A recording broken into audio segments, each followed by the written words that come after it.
নিযুত অৰ্থনীতিৰ দিশত ৰাজ্যৰ অৰ্থনীতি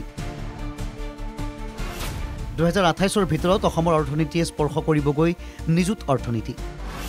ৰাজ্যৰ বিত্তীয় পৰিস্থিতি সুস্থিৰ বুলি দাবী কৰি মন্তব্য কৰিলে মুখ্যমন্ত্ৰী ধাৰৰ বুজাক লৈ বিৰোধীৰ মন্তব্য নিৰৰ্থক বুলি ক'লে হিমন্ত বিশ্ব শৰ্মাই বিৰোধীয়ে এটা দিশহে কৈছে উন্নয়নৰ দিশটো আওকাণ কৰিছে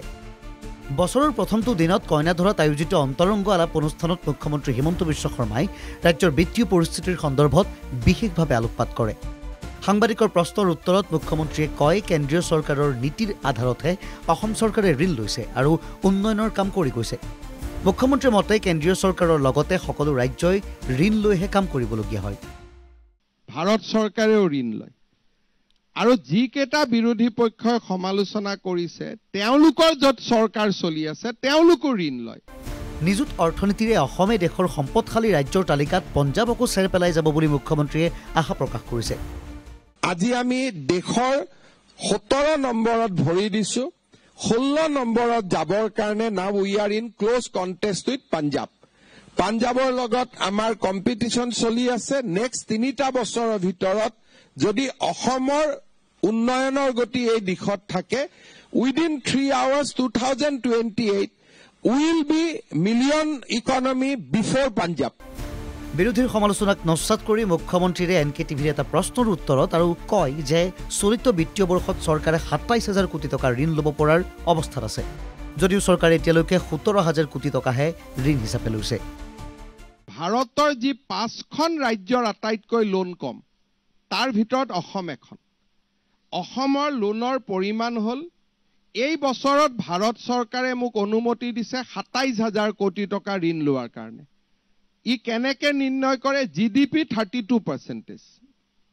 কিন্তু আমি এই বছৰ লোন ল'ম মাত্ৰ 17,000 কোটি টকা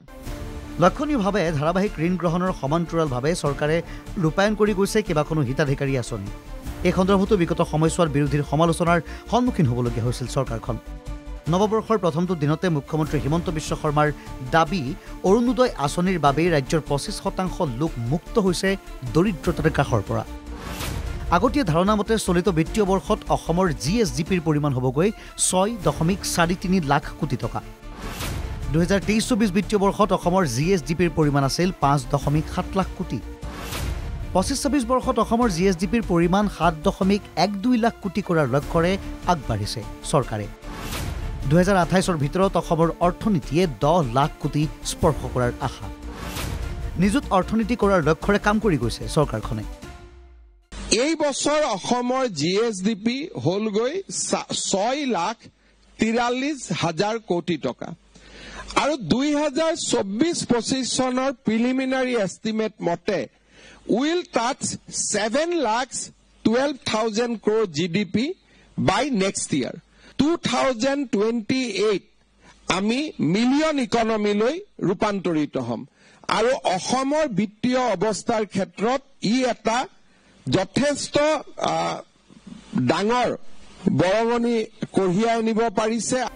ৰাজ্যত আন্তঃগাঁথনি সৃষ্টি আৰু উন্নয়নমূলক কাম-কাজ খৰতকীয়া কৰাৰ প্ৰয়াসেৰে আগন্তুক দিনত অধিক মনোনিৱেশ কৰিব বুলিও মুখ্যমন্ত্ৰী হিমন্ত বিশ্ব শৰ্মাই বাৰ্তালাপত জানিবলৈ দিয়ে ফটো সাংবাদিক নিতুল কৃষ্ণৰ সৈতে লক্ষ্যজ্যোতি গোহাঁইৰ ৰিপৰ্ট NKTV+